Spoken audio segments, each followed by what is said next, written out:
ganacsada Khalid Cali Barre oo kamid ah ganacsatada ku nool magaalada Hargeysa ayaa maanta TV-ga Som News uga waramay taariikhda shirkadda iyo agabka ay keenaan sidoo kalena waxa uu sheegay wadamada ay ka keenaan isagoo arintaasi ka hadlayana waxa uu yiri Bismillahir Rahmanir Rahiim walaal maharadan waxa la yiraahdaa Macruuf General Electronics waxay ku taalaa bartamaha magaalada Hargeysa gaar ahaan waxay ku taalaa fooq la yiraahdo Oriental Hotel xaqiisa galbeed marka waxaan dhiibnaa dhammaan qalabka elektarooniga oo dhameystiran walaal labsan keeno waxaan ka keenaa wadamada waxaan ka keenaa Dubai Imaaraadka iyo China labada wadaman ka keenaa marka jumladii tafaariiq baan ku iibinaa runtii macaamiil badan oo gobolada Jamhuuriyadda Soomaaliland way jiraan iyo macaamiil badan oo magaalada Hargeysa oo runtii alaabteeda gaarsiino markaas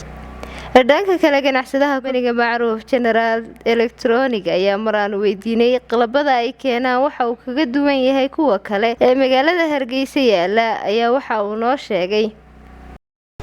walaal horta qalabkan keenaa wuxuu leeyahay qalabkan magaalada yaala laakiin wuxuu kaga duwan yahay xagga quality-ga haday noqoto chargerska haday noqoto bateriyada runtii chargers quality oo fast charger oo qofkii degdeg ugu dabaynayo iyo ma taqaana battery runtii isagoo qofka internetka ku isticmaalaya battery oo muddo fiican haynayo oo ka duwan runtii intii kale batteriyada kale magaalada yaala ay haynayeen taasoo qiimahaan ay isku dhow yihiin qiimaha amba ay isku mid yihiin qiimaha magaalada kuwa kale koobiga lagu iibinayo uman qiimaha kan originalka ku iibinaa marka wasa alaabteeda ugu dambeyn fariinta aad dadweynaha u gudbinaysa ku daawanaya maxay tahay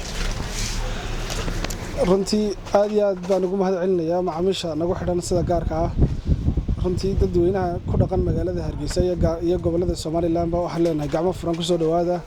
shirkaddu runtii aad iyo aad way soo dhaweynaysaa waxyaalo badan oo kala duwan bay shirkaddu haysaa wax badan ay soo wadinaa jiraan marka runtii dadka waxaan macaamiisha ka baaqi lahaa inay runtii shirkadda ay aad ula soo xiriiraan runtii